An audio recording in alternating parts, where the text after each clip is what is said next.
안녕하세요. 오늘도 사연살롱을 찾아주셔서 감사합니다. 옛말에 죄짓고는 못 산다고 하잖아요. 그런데 가만 보면 요즘엔 오히려 죄 지은 사람들이 더 잘 먹고 더 잘 자고 더 잘 사는 것 같아요. 당한 사람만 억울하고 그 피해도 고스란히 감당해야 하더라고요. 그런데 불공평하기만 한 이런 상황이 영원하지만은 않더라고요. 시간이 얼마나 걸리든 결국엔 죗값은 치르게 되니까요. 그러면 지금부터 죄 지은 자들의 말로는 생생하게 전해드리겠습니다. 저희 부모님은 5년 연애 끝에 결혼을 하셨어요. 원래는 2년 정도 사귄 시점에 결혼을 하려고 했었는데 저희 친가에 문제가 생기는 바람에 그렇게 됐다고 하더군요. 할아버지께서 시골에 과수원을 하셨는데 먼 친척한테 사기를 당하는 바람에 전 재산을 다 잃게 되셨대요. 문제는 저희 할아버지 외에도 동네 사람 대부분이 같은 사람한테 사기를 당해서 온 마을이 쑥대밭이 되었다고 하더군요. 그 바람에 병을 얻어 세상을 떠나신 분도 있고 화병으로 몸져 누운 분들도 있어서 결혼식 얘기를 꺼낼 상황이 아니었어요. 당시만 해도 20대 후반만 돼도 노처녀 소리를 듣던 시절이라 무작정 기다려야 하는 엄마는 속이 타들어갔죠. 하지만 너무나 미안해하는 아빠를 보고는 화도 낼 수 없었어요. 오히려 이런 상황에도 엄마는 아빠를 안심시키곤 했대요. 어차피 할 결혼인데 언제 하면 어때? 준비 기간이 길어지면 결혼 자금도 넉넉하게 모을 수 있으니까 좋지 뭐. 말은 이렇게 했지만 저희 외가에서는 결혼 닭달이 만만치 않았어요. 그걸 엄마 혼자 감당하고 있었던 거예요. 나중에서야 그런 사정을 알고 아빠가 직접 저희 외가에 찾아가 사정을 말씀드렸고 그 덕에 저희 외가에서도 이해를 해주셨어요. 하지만 그때만 해도 길어야 1, 2년 정도 기다리면 될 거라고 생각하셨던가 봐요. 그런 생각과는 달리 3년이 지나도록 결혼 얘기가 없자 외할아버지께서는 결단을 내리셨어요. 저희 아빠가 돈 때문에 결혼을 미루는 걸 아시고는 그 문제를 해결해 주셨거든요. 외할아버지께서는 사정이 어려운 아빠를 대신해 직접 전셋집까지 구해주셨어요. 어차피 죽을 때 재산은 외동딸인 저희 엄마한테 줄 텐데 조금 일찍 준다고 달라질 건 없다시면서요.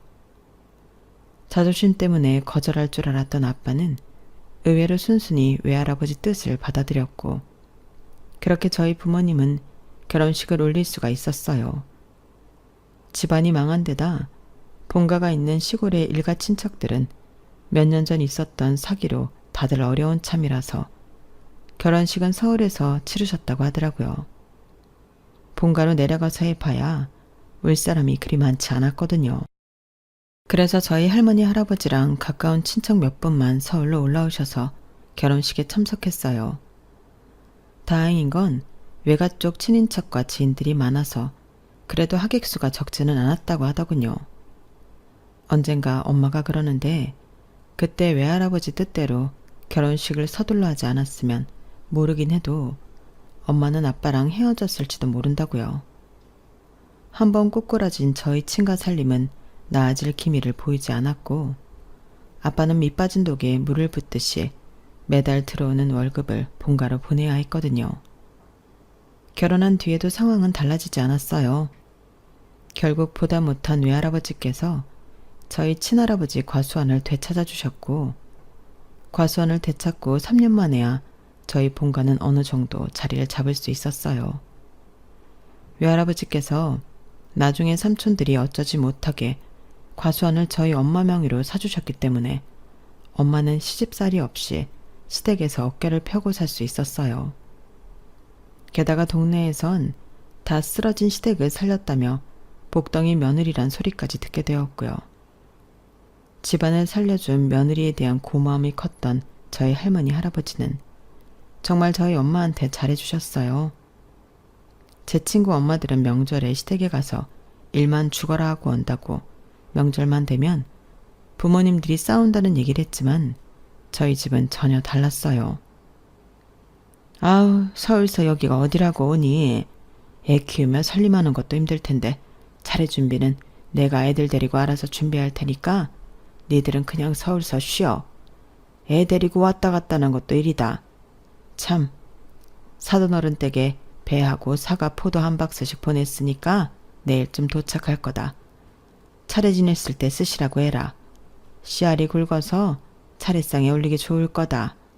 그리고 너희 먹을 건 따로 보냈으니까 당장 먹을 거 아니면 바람 잘 통하는 데 둬야 한다.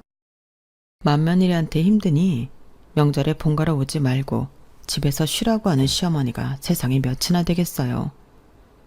돈의 힘인지 아니면 원래 저희 할머니 할아버지가 좋은 분이라서 그런 건지 모르겠지만 아무튼 저희 엄마는 그 덕을 톡톡히 보고 산 건 확실해요. 그래서 어릴 때 저는 명절엔 친가가 아닌 외가에 가서 지내곤 했어요.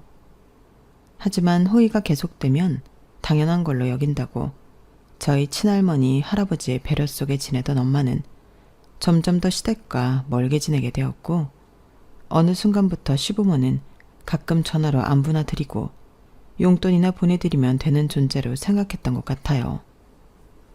처음 몇 년은 명절마다 처가에서 보내던 아빠는 언제부턴가 명절 때마다 혼자 본가에 내려가곤 했어요. 처음엔 엄마한테 같이 가자고 했었어요. 하지만 엄마는 굳이 어머님이 오지 말라고 하시는데 왜 힘들게 거기까지 가야 하냐고 잔소리를 했고 길게 말싸움을 하기 싫었던 아빠는 혼자 고향에 다녀오곤 하셨던 거예요. 그동안 저와 엄마는 외가에서 명절 내내 빈둥거리고 지내다 오곤 했고요. 어린 제 눈으로 봐도 아빠가 안 돼 보이긴 했어요. 명절에 혼자 기차표를 예매해 고향으로 가실 때 아빠 표정이 많이 슬퍼 보였거든요. 그래서 한 번은 제가 따라가겠다고 했더니 아빠가 기뻐하시더라고요. 당연히 엄마는 만류를 했지만 아빠는 기어이 저를 데리고 본가로 향했어요. 그런데 이게 화근이 될 줄 누가 알았겠어요. 오랜만에 찾아온 아들과 손녀딸을 보신 할머니 할아버지는 매 끼니마다 상다리가 휘어지게 차려주셨고 삼촌과 고모도 저를 얼마나 예뻐해줬나 몰라요. 모처럼 명절다운 명절을 보낼 수 있었어요. 하지만 너무 들떠서 그랬을까요? 동네 아이들과 함께 온 동네를 누비며 달리던 제가 다리를 헛디뎌 다리미 개울가로 떨어졌고 그 바람에 이마가 깨져서 피칠갑을 하게 된 거예요. 그런 저를 발견한 동네 사람이 저를 안고 할아버지 댁으로 달려갔고 제 모습을 본 할머니는 기절을 하셨어요. 아빠가 저를 데리고 읍으로 나가 병원으로 달려갔지만 명절이라 문을 연 병원을 찾기 힘들었어요. 서울도 아닌 시골이었으니 더더욱 그랬죠. 결국 타 지역까지 가서야 뒤늦은 처치를 받을 수 있었고 그 바람에 아직도 제 이마에는 상처가 남아있어요. 머리를 수십 번을 꿰매고 집으로 돌아오자 할머니는 저를 끌어안고는 하염없이 우셨어요.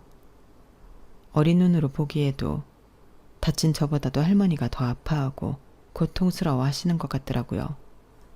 세상에 이 조그만 게 얼마나 아팠을꼬. 차라리 내가 다치는 게 낫지. 혜린아, 할미 좀 봐봐. 할미가 미안하다. 할미가 미안해. 아유, 세상에 이 예쁜 얼굴에 이걸 어째.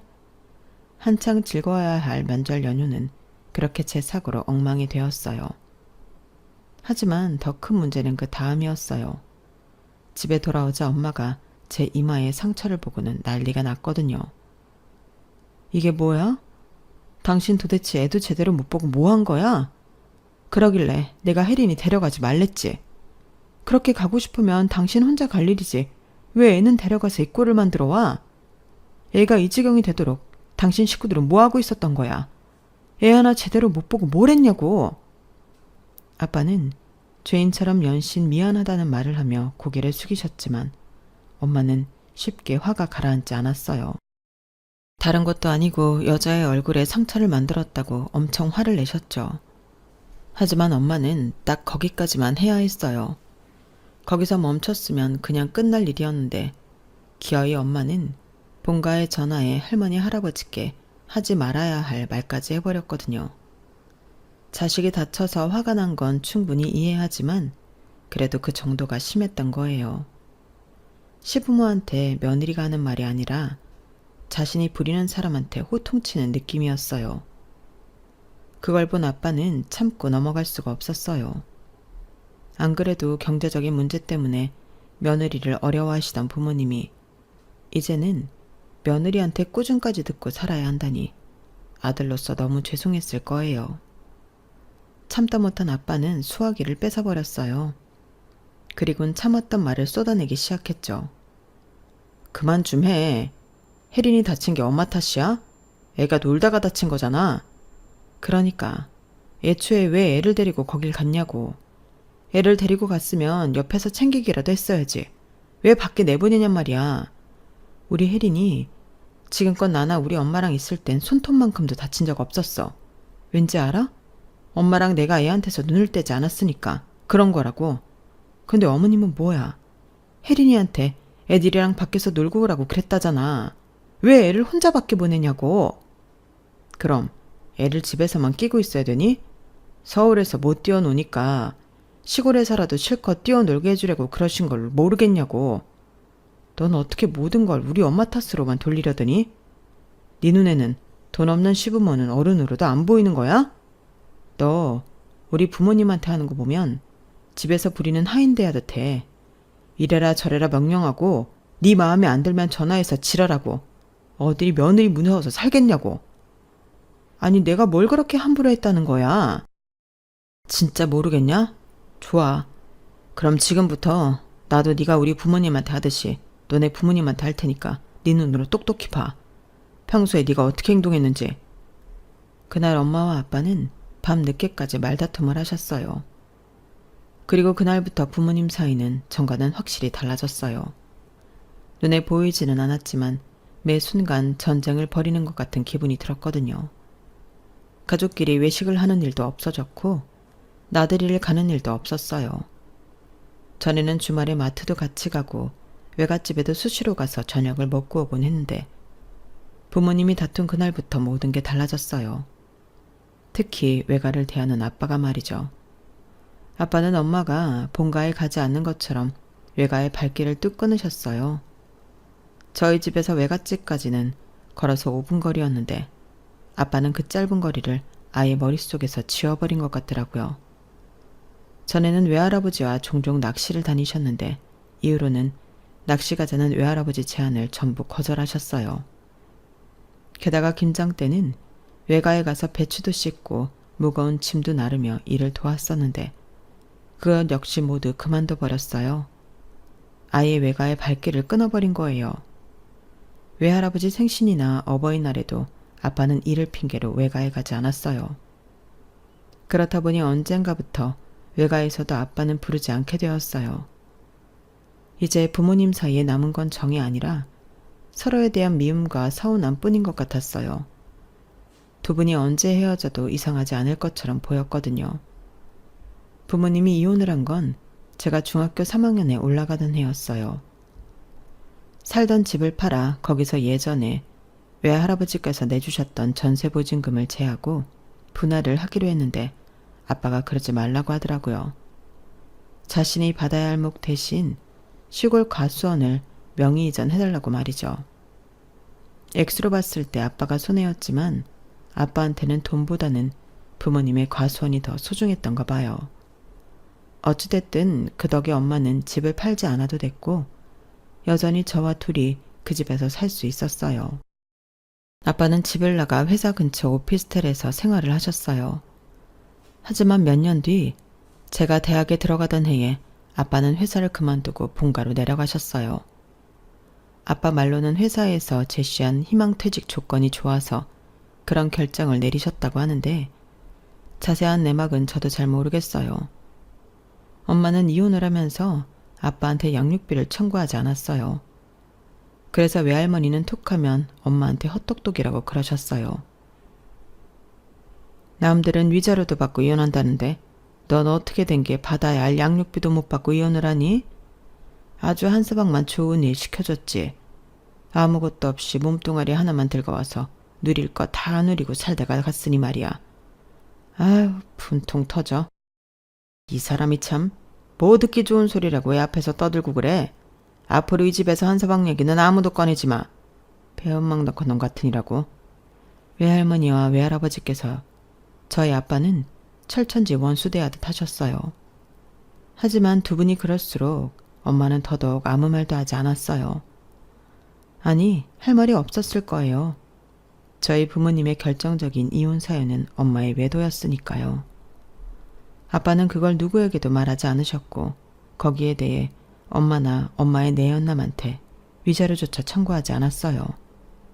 애 엄마한테 불륜을 저질렀다는 소문이 나면 엄마뿐만 아니라 저한테도 안 좋을 거라며 끝까지 비밀로 하셨거든요.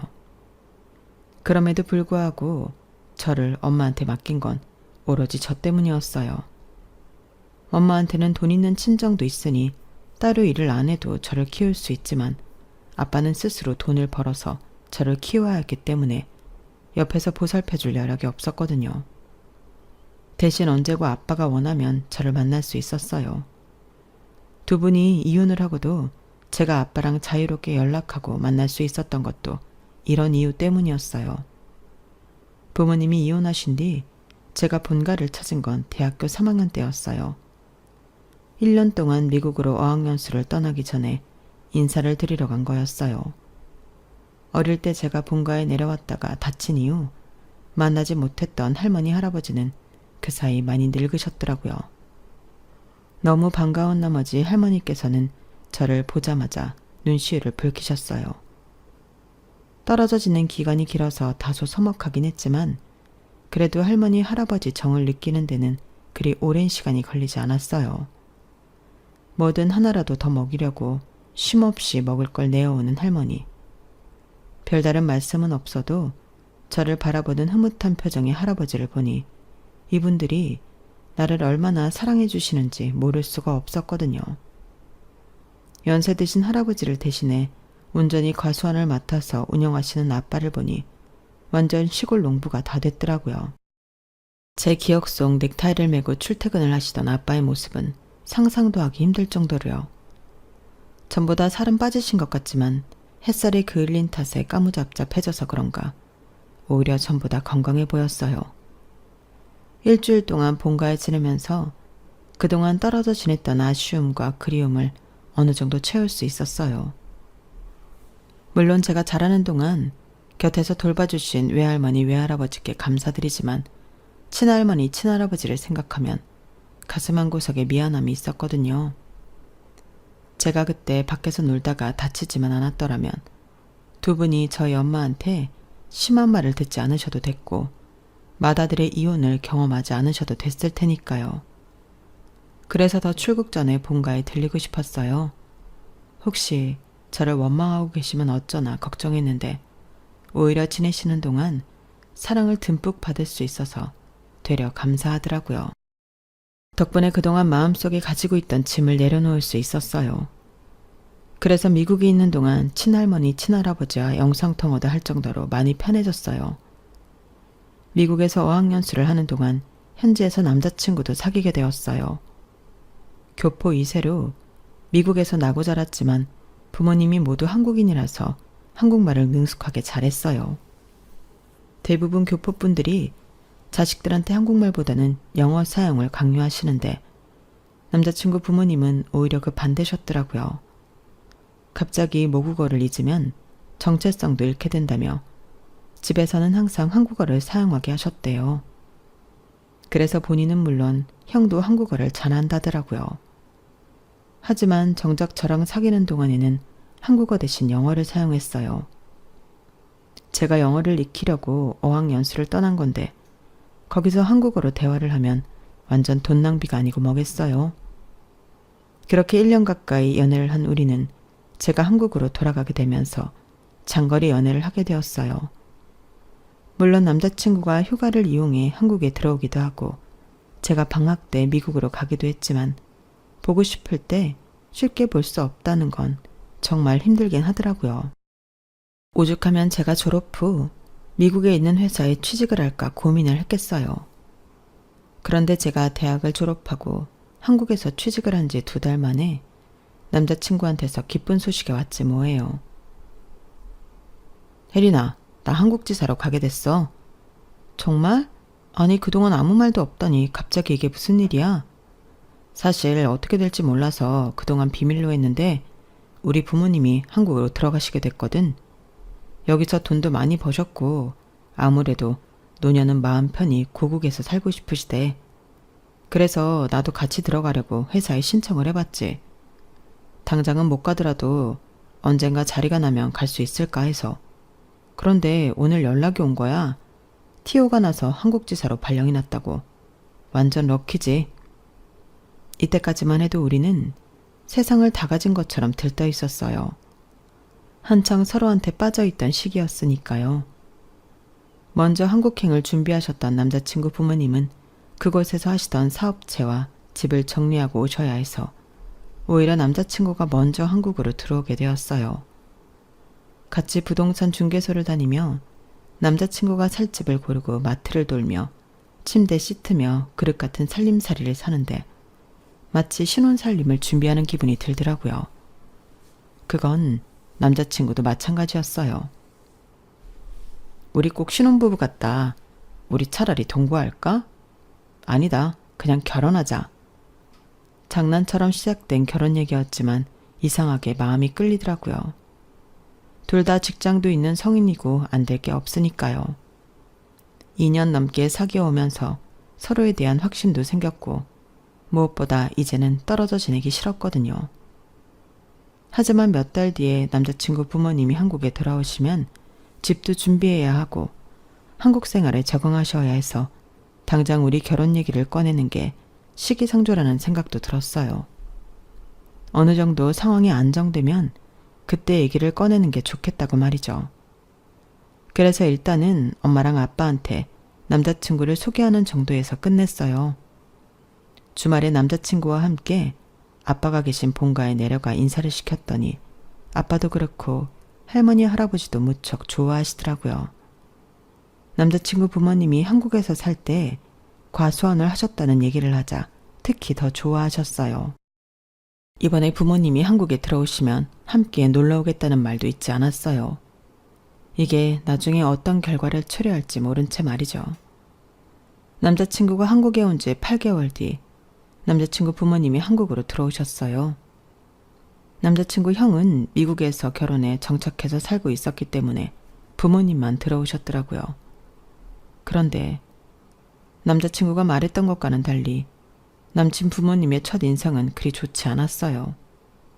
에어비앤비로 구한 집에서 한 달 동안 지내시며 살 집을 알아보신다고 해서 제가 직접 예약을 해드렸는데 숙소에 도착하자마자 그러시는 거예요.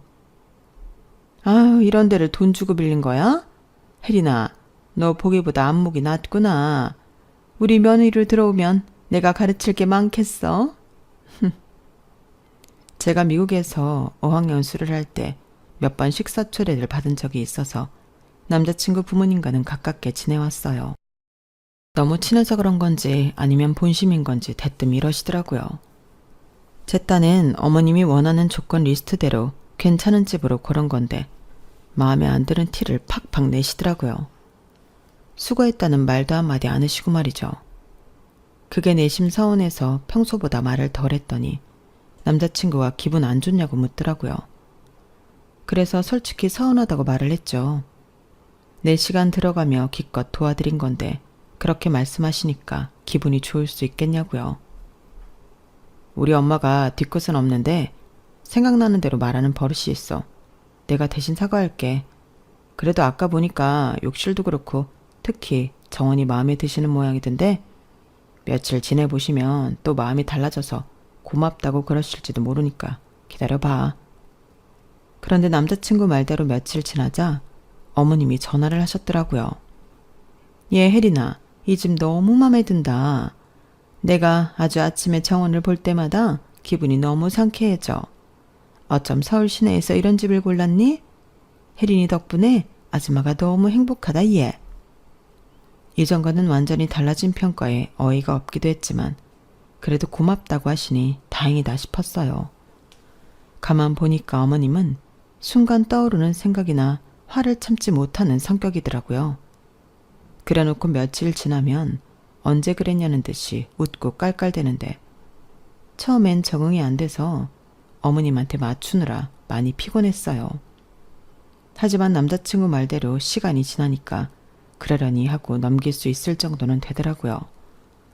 반면에 아버님은 속으로 무슨 생각을 하는지 알 수 없는 분이셨어요. 말을 않고 누나를 요리조리 굴리며 살피기만 하시거든요.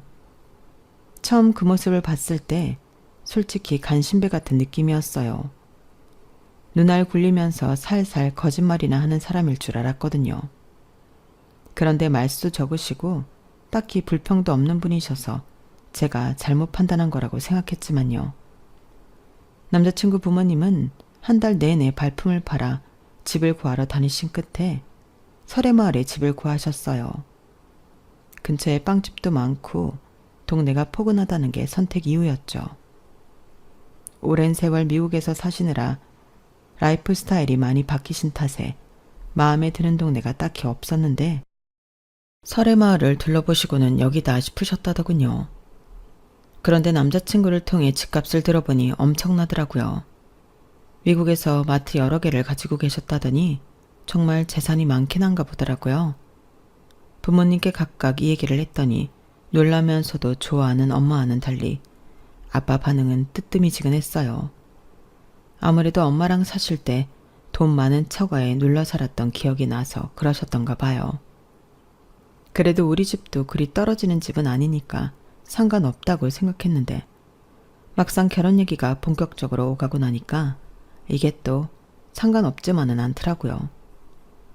미국 생활을 오래 하신 분들이라서 오픈마인드일 줄 알았는데 이게 웬걸? 한국 시어머니들보다 더하면 더했지 절대 덜하지 않더라고요. 요즘은 한국 시어머니들이 며느리 눈치를 보고 산다던데 남자친구 어머님은 완전 달랐어요. 흡사 드라마에서나 보던 찐 한국 시어머니 그대로였거든요. 결혼 얘기가 본격적으로 시작된 순간부터 자기 아들 자랑을 어찌나 해대는지 이 사람이 내가 알던 그 사람이 맞나 싶을 정도였어요. 게다가 이전에는 편하게 대해주셨었는데 이제는 은근히 거리감을 두고 대하시는 게 느껴질 정도였어요. 결혼 준비를 하는 데 있어서도 마치 여자 쪽에서 뭔가를 많이 받아내야 한다는 생각을 하시는 것 같더라고요. 그래서 엄마한테 그 얘기를 했더니 그제야 알겠다는 듯이 그러셨어요. 내가 왜 진짜 그 생각을 못했지? 준우 부모님이 미국으로 가신 지 한참 됐다고 했지? 그러니 한국 떠나던 시점에 한국만 기억하는 게 당연하지. 그땐 시어머니들 파워가 엄청 셌거든. 아들 낳은 게 벼슬인 줄 알던 시대니까. 혜린아, 너 시집가면 고생 엄청 하겠다. 어떡하냐? 엄마는 걱정을 하면서도 남자친구네 재산이 많다는 것 때문에 결혼 반대는 하지 않으셨어요. 엄마가 속물처럼 보일지 모르겠지만 너도 한번 살아봐라. 나이 들잖아. 남자 얼굴? 그딴 거 안 보여. 남자 직업? 그딴 것도 다 필요 없어. 제일 중요한 건 돈이야, 돈. 모든 문제의 근원은 돈이니까. 적어도 돈이 있으면 어지간한 건 다 용서가 되거든. 그러니까 어떻게든 준호 부모님한테 잘 보일 수 있게 노력해. 당장은 몰라도 수십 년 뒤에는 그러길 잘했다고 생각할 거다. 재력과 시댁이 얼마나 중요한지에 대해서 엄마는 1시간 가까이 말씀하셨어요. 그러는 동안 당연히 그 흐름은 제 친가로 번졌고요.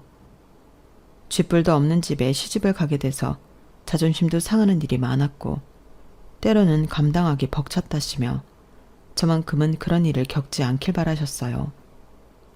꼭 엄마의 바람 때문만은 아니었지만 시어머니 때문에 이 사람이다 싶은 남자를 놓치고 싶지 않았던 탓에 좋은 것만 생각하기로 했어요.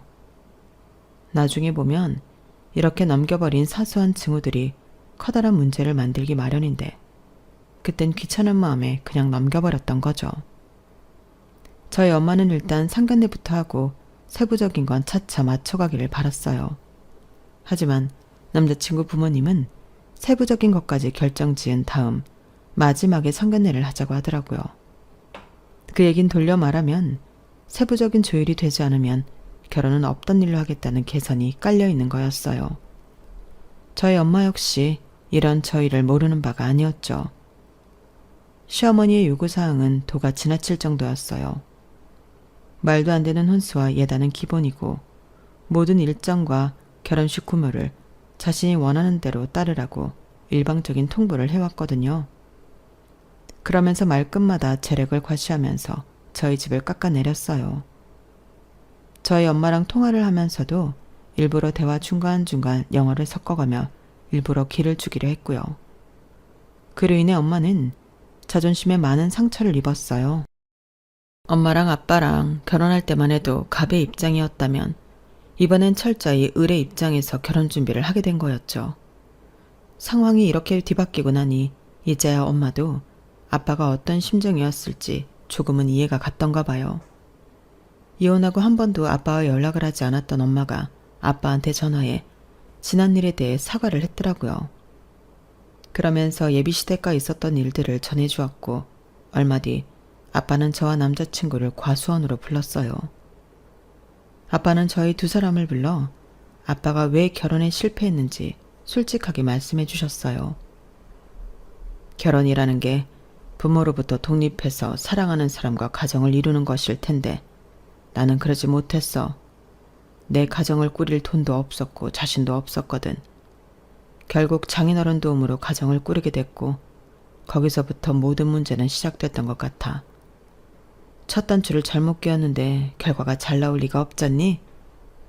나는 너희가 아빠처럼 실패하지 않기를 바란다. 부족하더라도 두 사람 힘으로 시작해봐. 결혼의 주체는 양가 부모님이 아니라 너희 두 사람이니까. 아빠는 애둘러 말씀하셨지만 아빠 말의 의미는 정확히 알 수 있었어요. 그래서 양가 부모님께 말씀드리고 결혼식을 간소하게 치르기로 했어요. 우리의 의도와 달리 언제부턴가 이상한 방향으로 흘러버린 결혼식이 저희도 내심 불만이었거든요. 물론 우리 뜻을 양가 부모님들이 받아주실지는 의문이었지만요. 아참, 아버님, 일전에 제가 말씀드린 적 있잖아요. 저희 아버지도 예전에 과수원을 하셨었다고요. 제가 사진 한 장 가져왔는데 한번 보시겠어요? 아버지께서 과수원에서 찍은 사진이에요. 남자친구는 지갑 속에 담아온 사진을 아빠한테 내밀었어요. 그런데 그 사진을 본 아빠 표정이 갑자기 어두워지지 뭐예요. 그 모습에 옆에서 낙과를 주워 모으시던 당숙 어른이 무슨 사진이길래 그러냐며 뺏어서 보셨는데 이게 누구야? 상길이 아니야? 감나무집 아들 상길이? 저희 아버지를 아세요? 뭐? 그럼 자네 부친이 상길이란 말이야? 아이고 세상에. 얘 혜린아, 너희 결혼 못하겠다. 아니 절대 하면 안 돼. 생각지도 못한 반응에 저도 남자친구도 어안이 벙벙해졌어요. 당숙은 저희 아빠 표정만 연신 살피시며 뭔가 숨기는 눈치였어요. 하지만 아빠는 그 후로 아무 말씀도 하지 않으시더라고요. 할머니 댁에 가서 점심을 먹고 다시 서울로 올라가려는데 옆 동네에 사는 작은 아빠가 달려오셨더라고요. 그리고는 제 남자친구를 슬쩍 보시고는 깊은 한숨을 쉬시지 뭐예요. 빼박이네, 빼박이야. 와, 이걸 왜 그동안 몰랐을까?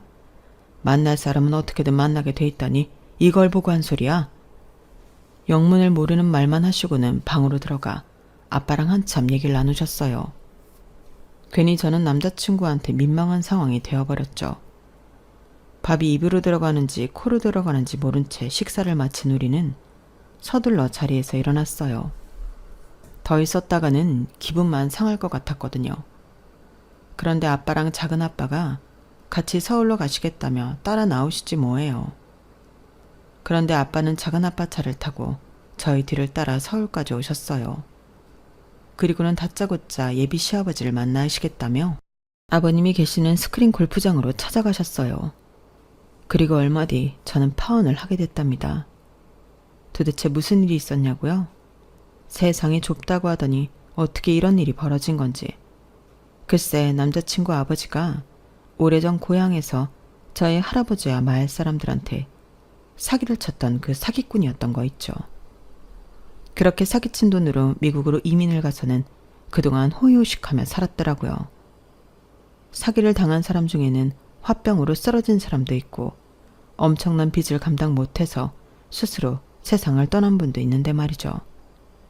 게다가 저희 할아버지는 전 재산을 잃은 바람에 저희 외가 도움을 받으시곤 온갖 수모를 당하셨고요.